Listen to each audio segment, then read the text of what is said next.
Todos nosotros queremos que Dios nos hable. Queremos escuchar la voz de Dios, la dirección de Dios, el consejo de Dios. Todos nosotros deseamos una palabra de Dios para nuestra vida. La pregunta es, ¿Dios nos habla en este tiempo? La respuesta es contundente. Sí, sí, sí. Dios nos habla en este tiempo de muchas maneras, pero una de ellas es a través de profetas, hombres que han desarrollado una comunión, una intimidad con Dios, tienen un oído presto para escuchar la voz de Dios y darnos un rema de Dios, una palabra fresca, una palabra para hoy, para este tiempo que yo estoy viviendo.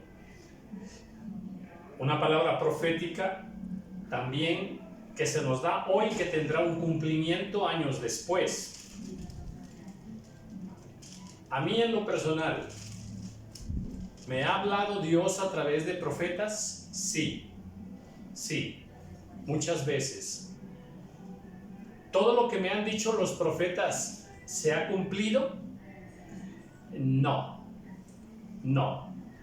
Muchas cosas sí se han cumplido, algunas no.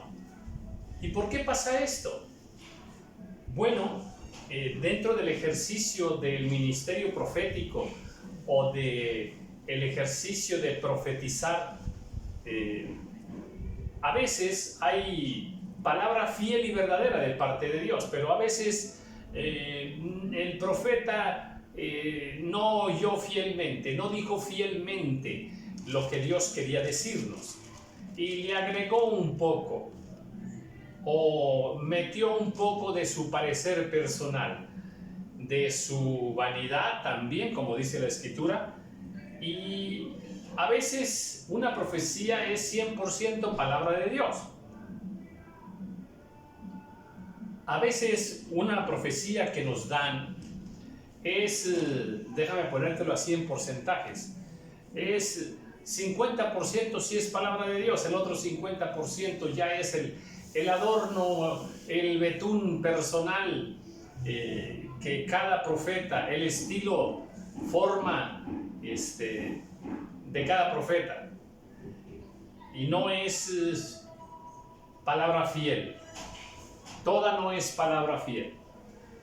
Entonces nosotros tenemos que menospreciar a los profetas. A partir de hoy no vuelvo a escuchar ningún profeta.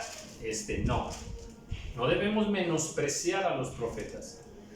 Lo que debemos tener es un discernimiento para que cuando se nos da una palabra a través de un profeta, nosotros aprendamos a discernir en comunión con el Espíritu Santo, en oración al Señor, que Él confirme su palabra en nuestra vida. Pero no debemos menospreciar a los profetas. Y sí, también tenemos que aprender a rechazar, a no aceptar una palabra que no es de un profeta. A mí me tocó escuchar a un profeta que le decía algo así a una mujer, ¿verdad? He aquí, tu hijo así ya sabe, y dice ella, no tengo hijo. Ah, bueno, tu marido, no tengo marido. Y entonces el profeta trató de componerle ahí aquella supuesta palabra profética. También una vez le dieron una palabra profética a una hermana que tuvimos que rechazarla. Era una palabra de muerte, una palabra que turbó el espíritu de aquella hermana de una manera tremenda, ¿no? No tuvimos nosotros testimonio de que esa palabra fuera una palabra de Dios. Conocíamos en gran parte la vida de la hermana y le dijimos, hermana, esa palabra no es de Dios. En fin, las palabras también tienen que ser juzgadas por los siervos del Señor, por tus coberturas espirituales. Bueno, y digo esto porque en el video anterior, y este es un tema que a todos nos interesa tremendamente, ¿verdad? En el video anterior mirábamos cómo en el capítulo 18 de Deuteronomio, y pues nos dice, a partir del 20 nos dice instrucciones acerca de los profetas. El profeta que tuviera la presunción de hablar palabra en mi nombre, dice, a quien yo no le haya mandado hablar.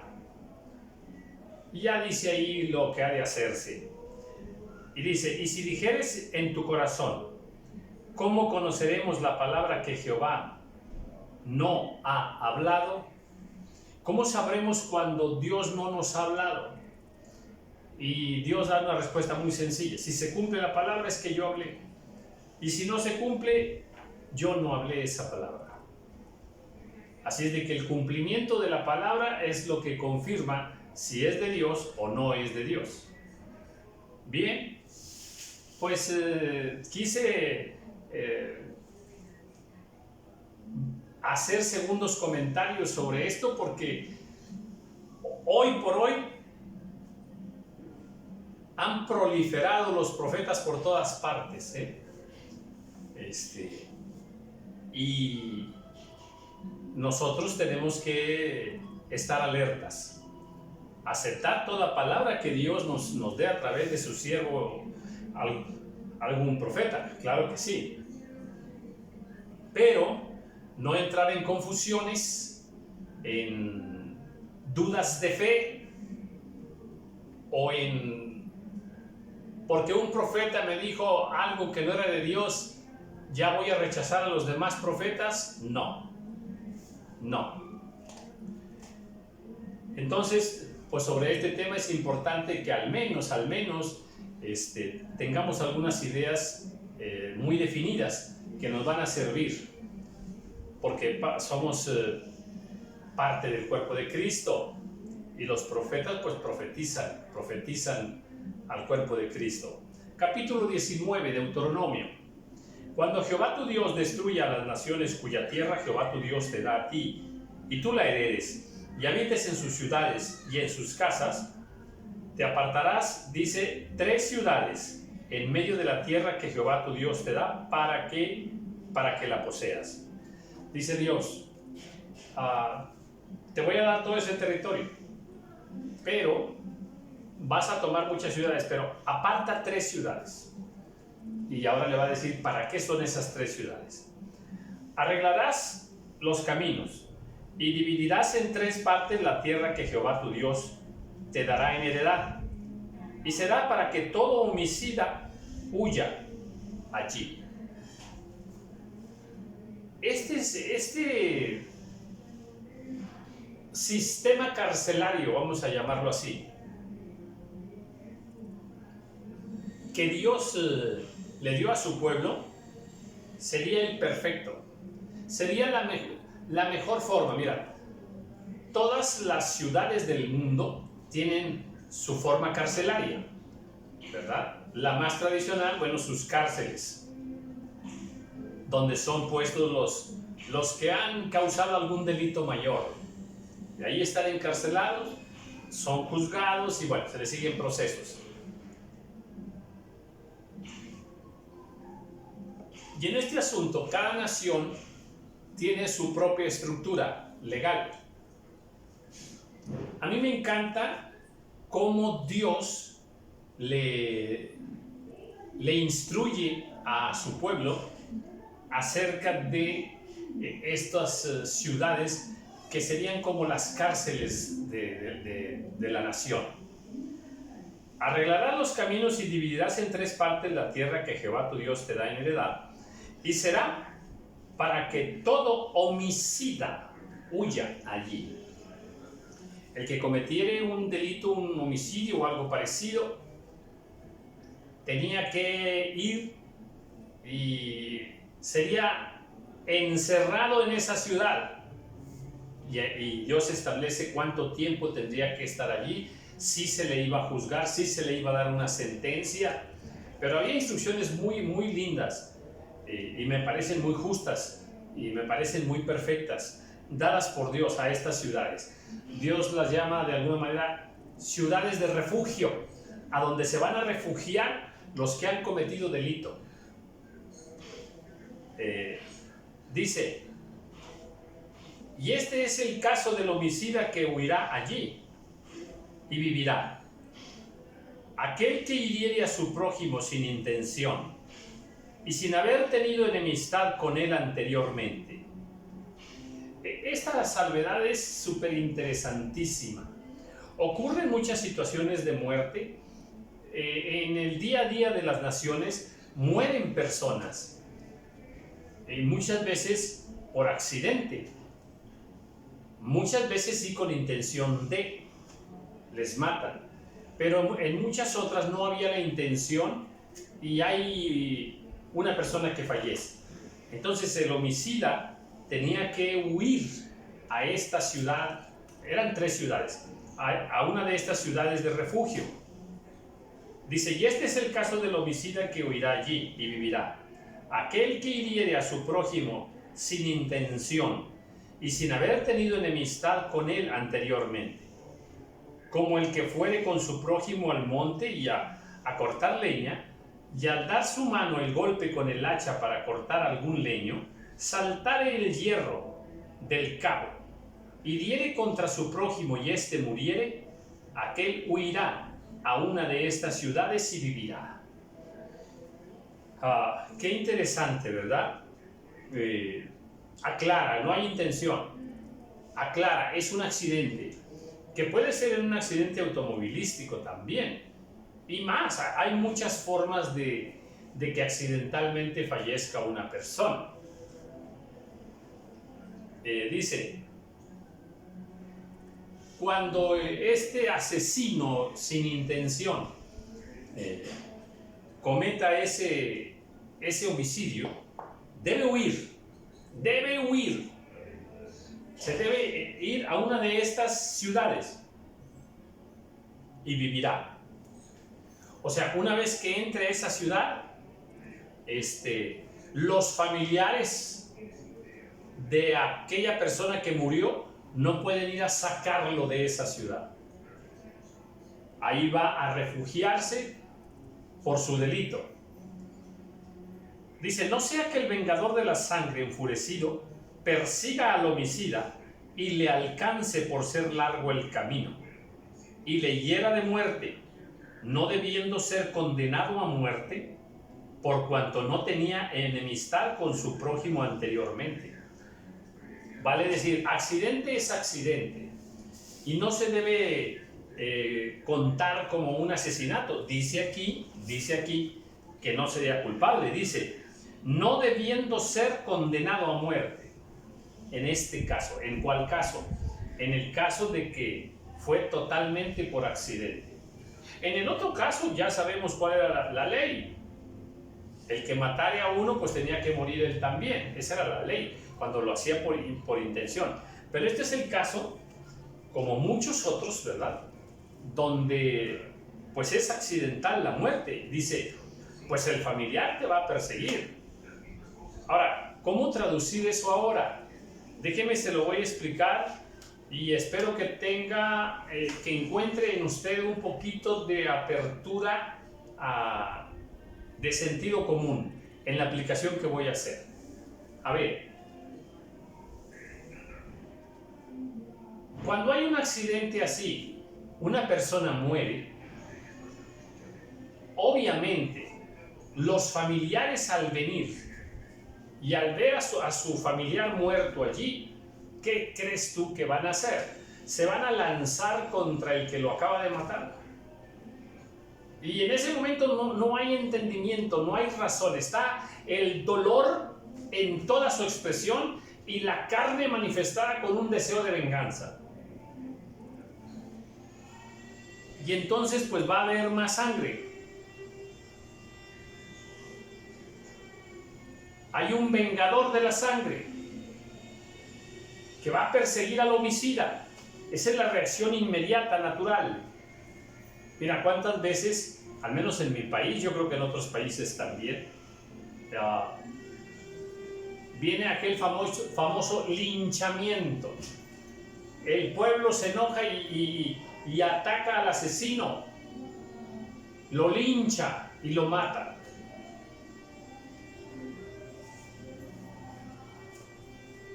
Voy a tratar de aplicar esta situación a un ejemplo y quiero que en realidad sí deseo que lo tomemos como un consejo. A ver, vamos a aplicar esto a nosotros. Una persona va manejando y de pronto se atraviesa un niño. No alcanza a frenar, ¡pum!, y mata al niño. Mata al niño. Si es un niño, se supone que ahí cerquita están todos los familiares. Ya sabes qué va a pasar, ¿verdad? Todos los familiares van a salir enfurecidos y no les importa y no quieren oír que el niño fue el que se atravesó. No, eso no importa en ese momento. Ellos lo que quieren es matar al chofer que con su auto atropelló a su niño. No van a entender, lo van a matar. Dice aquí que el homicida debe huir, que si mataba a una persona por accidente, dice, el homicida debe huir antes de que lo alcance el vengador de la sangre. Debe huir a la ciudad de refugio.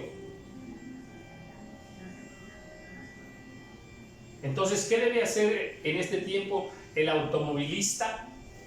Si así como digo yo, mata a una persona, a un niño, ¿qué debe hacer? Bueno, yo lo tengo muy claro, yo sí lo tengo muy claro. Lo que debe hacer es huir de la escena, huir de la escena. Yo le recomiendo, váyase de allí.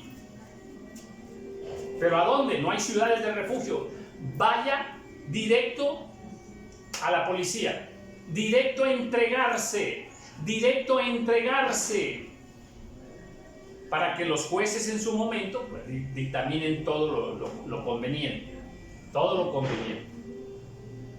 Pero el consejo es, si se da ese accidente, no te quedes allí.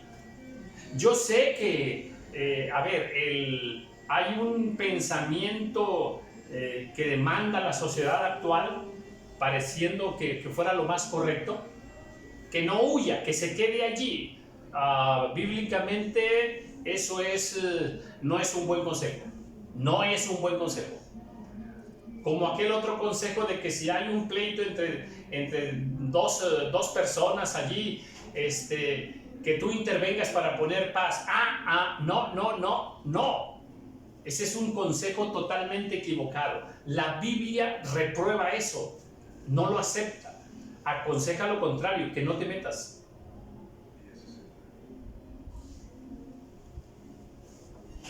El consejo bíblico es, vete de ahí. Vete de ahí. Si mataste accidentalmente a alguien, pero vete a entregar. El homicida aquí de la Biblia debe huir a entregarse en una ciudad de refugio. En este caso, ve y entrégate a las autoridades. Y ya después que se sigan los procesos. Esa es la aplicación que podemos hacer a nuestra vida en este tiempo. Dice que si huye, vivirá. Y si huye y llega a la ciudad de refugio, vivirá. De otra manera, no. Los vengadores de la sangre lo van a matar. Entonces dice ahora sí, por tanto, versículo 7. Yo te mando diciendo, separarás 3 ciudades. Y si Jehová tu Dios ensanchare tu territorio, como lo juró a tus padres, y te diere toda la tierra que prometió dar a tus padres, siempre y cuando guardares todos estos mandamientos que yo te prescribo hoy. Esta es la parte que no nos gusta leer. Dice, Dios te va a ensanchar. Amén, gloria a Dios, gloria a Dios. Y gritamos tanto gloria a Dios que ya no queremos escuchar lo que sigue. Dice, si guardas mis mandamientos yo te voy a ensanchar. Esa parte no la queremos escuchar. Y dice entonces, siempre y cuando, fíjate nada más, a ver, interpreta esto, siempre y cuando guardares todos estos mandamientos. Siempre y cuando. O sea, si no guardamos estos mandamientos que Dios nos da, olvídate de que Dios te va a prosperar. Olvídate de que Dios te va a bendecir.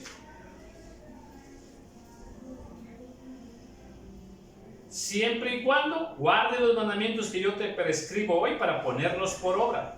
Que ames a Jehová tu Dios y andes en sus caminos todos los días. Y andes en sus caminos todos los días.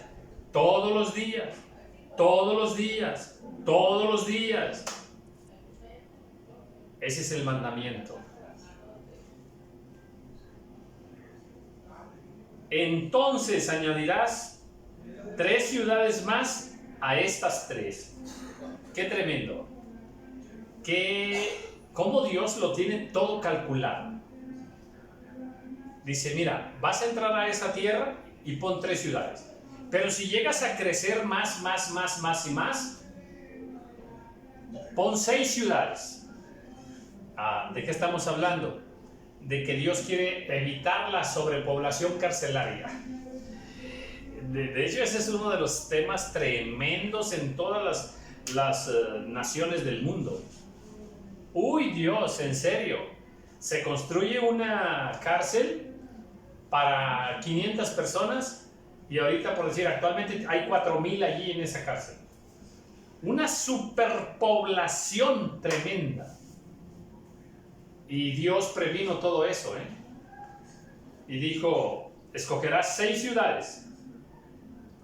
Si llegas a crecer mucho, abundantemente, entonces serán 6 ciudades más.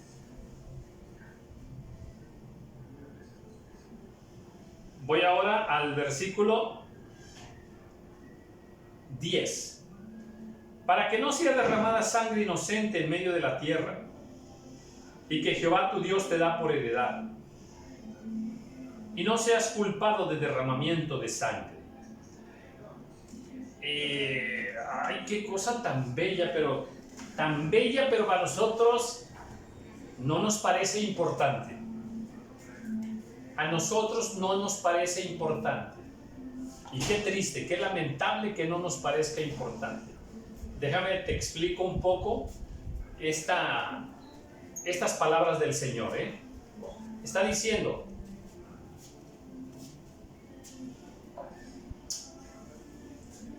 está hablando de las cárceles. Dice, si crece mucho la población, pon más cárceles. En este caso, ciudades de refugio. Por una razón, dice el Señor. Porque yo no quiero que se derrame sangre. Yo quiero que el homicida inmediatamente se entregue, huya por sí solo y se entregue a las autoridades. Y deberá permanecer ahí encerrado en esa ciudad, no podrá salir de esa ciudad. De hecho, había un mandato. Tenía que salir hasta que el sumo sacerdote muriera. Es uno de los mandatos que están ahí, en otros versículos. Dice, porque si se queda fuera de las ciudades de refugio, lo van a andar persiguiendo los familiares del que murió y lo van a matar. Son vengadores de la sangre. Lo van a matar. Y lo van a matar, y al matarlo se derrama sangre. Se derrama sangre. Y ahora sí viene lo interesante. Y cuando se derrama sangre, hay culpabilidad de sangre. Donde se derrame esa sangre. En un pueblo se derrama sangre, hay culpa de sangre allí. En una casa se derrama sangre, en una casa en construcción se derrama sangre. Y hay sangre sobre esa casa. Aquí lo nombra de esta manera. Dice, para que no sea derramada sangre inocente en medio de la tierra, que Jehová tu Dios te da por heredad. Fíjate, qué belleza, Los familiares lo van a matar, pero es inocente, porque mató a aquella persona, la mató, pero no hay culpa porque fue un accidente, no había intención de matarle. Pero los familiares no lo van a entender y lo van a buscar y lo van a matar. Si lo encuentran fuera de una ciudad de refugio, lo van a encontrar, lo van a matar, y como es inocente, los familiares están matando a un inocente y se derramó sobre la tierra, sobre tu ciudad, sangre inocente. Y eso trae culpabilidad sobre la ciudad. Y dice, para que no sea derramada sangre inocente en medio de la tierra que Jehová tu Dios te da por heredad, y no seas culpado de derramamiento de sangre. Este asunto es tan delicado. Y en este tiempo, donde han aumentado los asesinatos de una manera exponencial, ya no nos asombra. Yo creo que en mi país, el día de hoy, habrán muerto asesinados 500 personas, a lo mejor más. Algunos de ellos inocentes y otros no. Toda esa sangre derramada en los pueblos, en las ciudades, aún en el campo.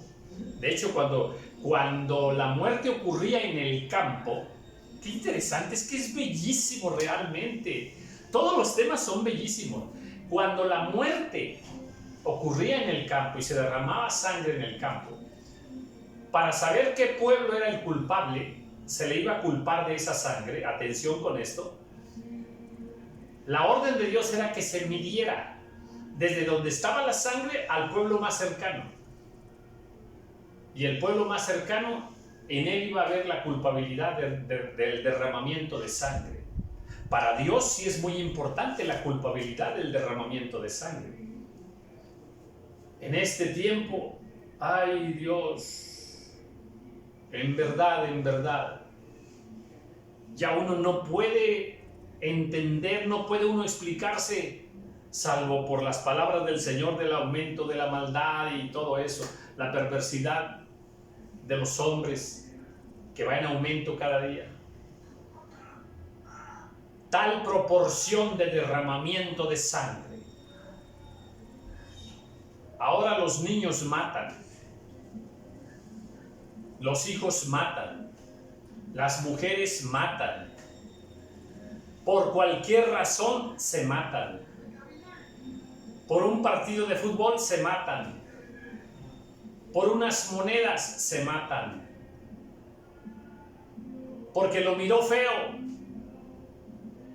porque le ganó un estacionamiento, se matan, por todo se matan.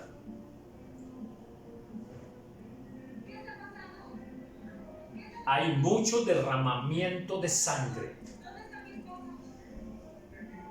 Y esto trae culpa sobre los pueblos. Y esto afecta en lo natural y en lo espiritual la vida de los pueblos. Para nosotros no es importante, es gente que está muriendo y ya, lo enterraron y ya. No, para Dios no. Dios sí está contando la culpabilidad de sangre. Toda esa sangre que se derrama. Y de hecho, Caín mató a Abel y ahí el Señor le dice, la sangre que fue derramada clama a mí. La sangre que fue derramada de tu hermano clama a mí. Eso para nosotros ni lo tomamos en cuenta. Pero toda esa sangre que se derrama, clama. Desde la tierra clama a Dios. Por eso te digo que este es un tema muy hermoso que para Dios es importante y normalmente para nosotros ninguna importancia. Es más, ni lo tomamos en cuenta. Pero si hubiere alguno que aborreciere a su prójimo y lo acechare y se levantare contra él y lo hiriere de muerte y muriese, si huyere a alguna de estas ciudades, entonces los ancianos de su ciudad enviarán y lo sacarán de allí y lo entregarán en mano del vengador de la sangre para que muera. ¡Ay, Dios mío! ¡Dios mío, Dios mío! ¿Cómo entender estos versículos? que son dados por Dios y que son perfectamente justos. Mira la justicia de Dios cómo es.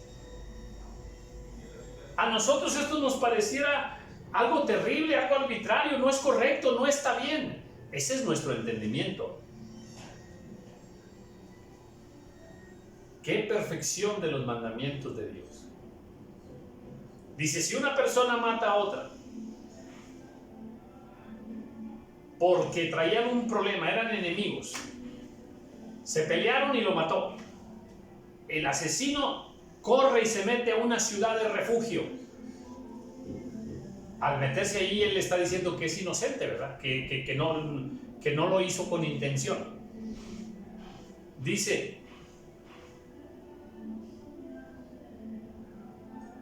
el asesino vivía en un pueblo, en una ciudad. Entonces los ancianos de ese pueblo donde vivía el asesino tienen que ir, son la autoridad. Son la autoridad y los ancianos ahí son respetados, no como aquí ahora, son totalmente respetados. Y Dios respalda su honra, Dios respalda su autoridad de los ancianos. Eran los que gobernaban también las ciudades. Bueno, dice, esos ancianos de ese pueblo donde vivía el asesino que mató con intención de matar, van a ir a buscarlo en la ciudad de refugio y lo van a sacar de ahí.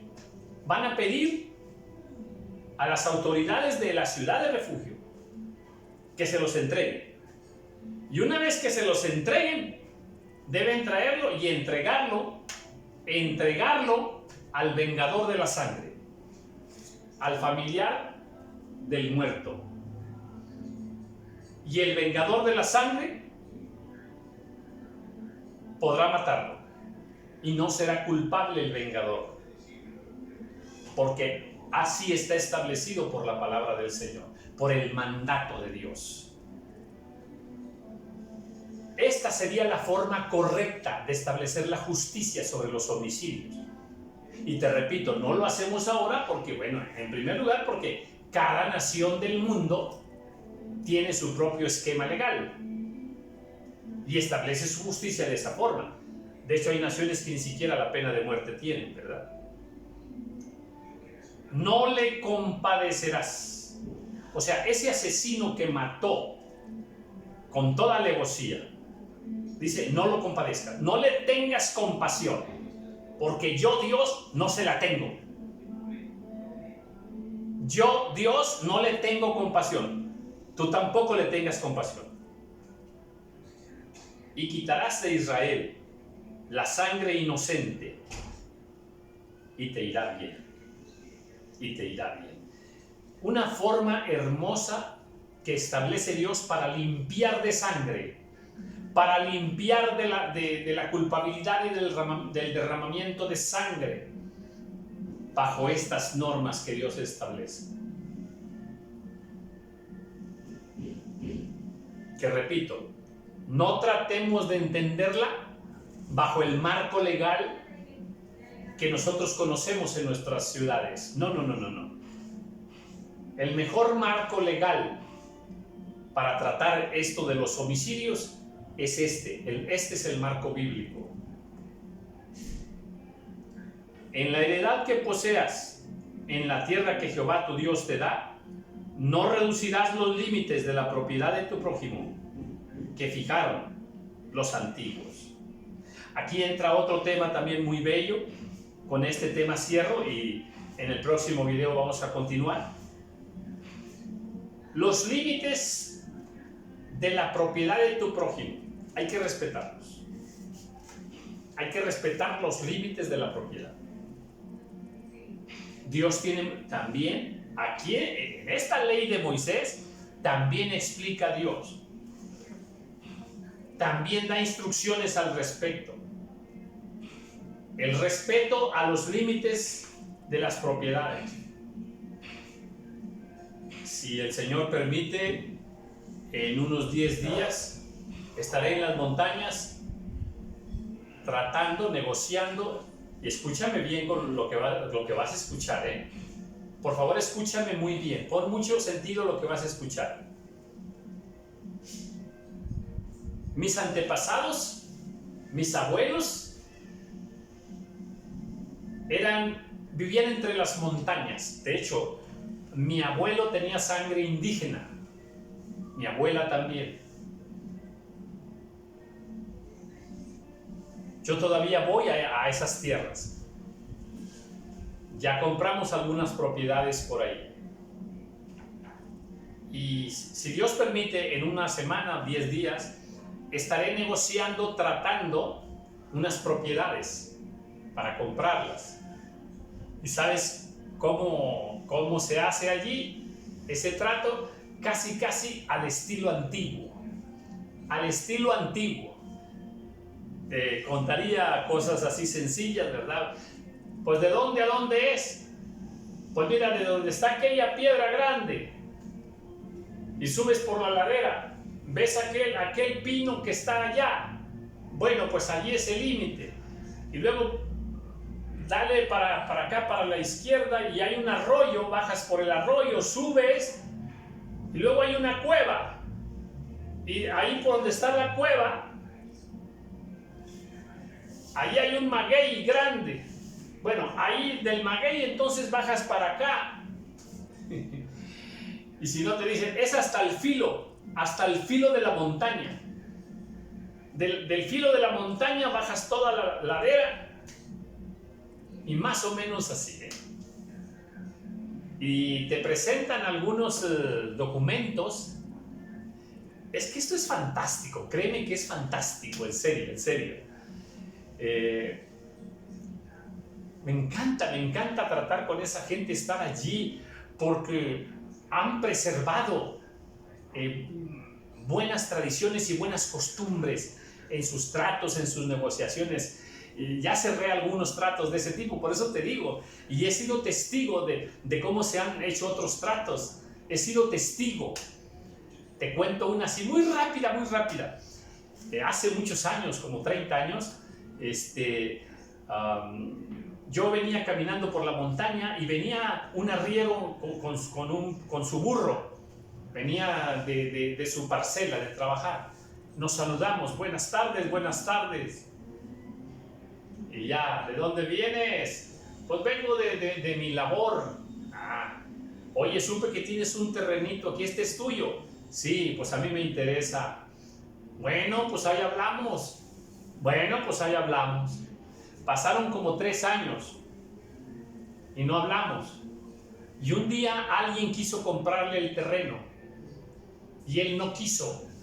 Dijo, pues fíjate que no puedo porque ese terreno está palabrado con José Luis. Está palabrado con él. Así es que no te lo puedo vender. Fíjate nada más. 3 años antes nos habíamos encontrado en la montaña. Hablamos 2, 3 palabras respecto a un terreno y le dije, a mí me interesa. Luego hablamos. Y luego hablamos, pasaron 3 años. Y alguien quiere comprarle el terreno y dice, no, porque está palabrado con José Luis. Tuve que mandar yo decirle que lo dejaba libre para que lo comprara una iglesia. Era una iglesia la que lo quería comprar. De hecho lo compró. Yo mandé a uno de mis hijos, a mi hijo mayor, para que le dijera, yo soy hijo de José Luis, y mi padre manda a decir que deja libre el terreno para que la iglesia lo compre. Y la iglesia lo compró. Es que es fantástico, te contaría más cosas así, semejantes a esas, semejantes a esas, donde palabra es palabra, donde, ay, Señor amado. Un hombre enfermó, dueño de un gran terreno, y entonces un amigo le prestaba dinero y él anotaba en una libretita, en un papel, en una libretita. Iba anotando. Al final murió el enfermo, el dueño de ese terreno grande. Y un día los hijos del señor que murió encontraron la libretita donde él tenía anotado. Una libretita, agarra ahí un papel en tu casa con un lápiz y eso es. Bueno, ahí en esos lugares, para ellos, casi te lo voy a decir así, ese papelito informal para ellos cuenta como un documento legal. Como un documento legal. Es que es impactante. Y te digo porque se juntaron los hijos con la libretita y fueron a buscar al que le había prestado dinero a su papá. Y le dijeron, encontramos esta libretita. Dijo, sí, pues yo le estaba prestando porque él quería venderme el terreno. Y dice, pues a eso venimos. A eso venimos. Que vayamos ante la autoridad para firmarte los papeles y el rancho es tuyo. Así, imagínate. Bueno, con ese tipo de gente estoy tratando. Y me encanta, me fascina. Son costumbres que se perdieron tremendamente. Y bueno, dice Dios aquí, cuida los límites, cuida la cerca, no la traspases, respétala. Ese gran respeto a la propiedad ajena, es de lo que estamos hablando, el gran respeto a la propiedad ajena, en este caso aplicada a terrenos, la barda del vecino, ¿verdad? Y cosas así, que son muy importantes que nosotros aprendamos a respetarlas en el campo y en la ciudad. Maravillosa ley de Dios, maravillosa la ley de Moisés, que nos enseña de todo lo justo y lo recto delante de Dios.